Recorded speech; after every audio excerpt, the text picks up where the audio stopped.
আসসালামু আলাইকুম, this is Mehedi Hasan, my new blog.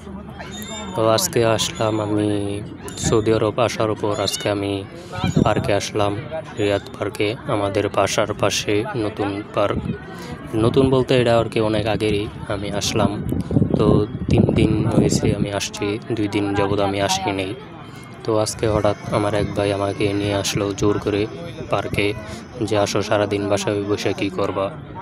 তো আমিও ভাবলাম যে বাসায় থেকে আমি কী করবো, তো একটু বাইরে গিয়ে হাঁটা চলা করি। তো আসলাম এই পার্কে, আসা বসলাম, তো ভিডিও চালু করলাম যে একটু ভিডিও করে নেই, যে আসলাম অনেক দিন পরে। তো ইনশাল্লাহ আস্তে আস্তে আমি আমার ফেসবুক পেজ এবং ইউটিউব চ্যানেলে আমি ছাড়ার চেষ্টা করব ভিডিও। তো ইনশাল্লাহ সবাই আমার ফেসবুক পেজ এবং ইউটিউব চ্যানেলে সাবস্ক্রাইব করবেন, আমার পেজের পাশে থাকবেন সবাই। আসসালামু আলাইকুম।